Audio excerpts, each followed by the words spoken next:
Hope you're having a good day today. It is June 3rd. Pardon me for getting this video up a little later than usual. We're in the Proverbs today, and let's go ahead and look over at it. We're in Proverbs chapter 24 today. Our reading is Proverbs 23 and 24, and we're in this section of Proverbs where we have, obviously, it's almost random thoughts. Sometimes you can see there's a pattern to it, but we have these snippets of wisdom, these wise sayings. So, enough blather, let's read one of them. This is Proverbs 24, verse 21. My son, fear the Lord and the king, and do not associate with those given to change, for their calamity will rise suddenly, and who knows the ruin those two can bring.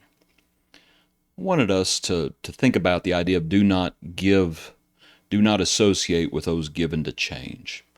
And the question is, why not? Well, obviously, verse 22, their calamity will rise. But what are we talking about? Well, those who are given to change.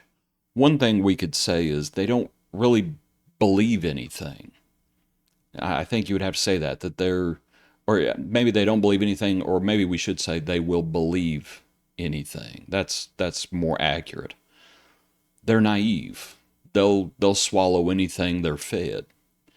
There's no discernment there. And so they just go with the wind. They are given to change. They'll believe anything. False teachers, they'll believe false teachers. Lying, they'll believe lying. Flattery, they'll believe flat. They will believe anything. That's the first thing I wanted to mention. The second thing is those given to change, they will say anything. And this is deception. And we might think about a verse in the New Testament, those who are deceived and deceiving others, the blind leaders of the blind as it is. But they'll say anything. They won't just believe anything, they'll say anything. And that may be more malicious. It can be more or less malicious. Either way, it's wrong. Sometimes a person they don't realize it. They may not be intent on evil, but at the end of the day, they believe anything and they'll say anything. And when it comes to saying anything, frankly, what I usually think of is politics, politicians. And it just depends on who their audience is. It depends on who they're talking to. One person, they'll say one thing, to another person, they'll say something else. Well, why do they do that? Why do they do that? And what it really comes down to look back at our passage, do not associate with those given to change. They don't have any conviction. That's really what we're talking about. Those who are given to change, whether it's they're believing anything, naive, or whether they're just saying anything deceptive, they don't have any real conviction. And if you don't have any real conviction, you don't really have any faith. Or at the very most, it's shallow. And you're in the parable of the sower at that point, right? The shallow rooted that when the sun comes out and it withers away and it's gone. And that's really what we're talking about.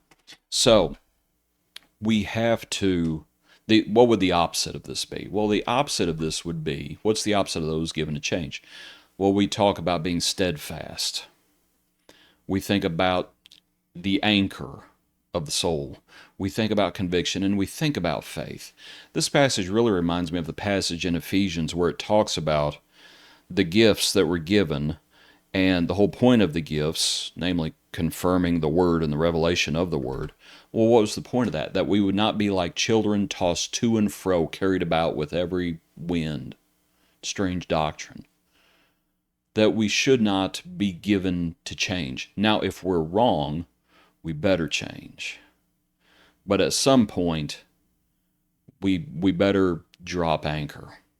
We better hear the words of the Lord and do them. Dig deep and build.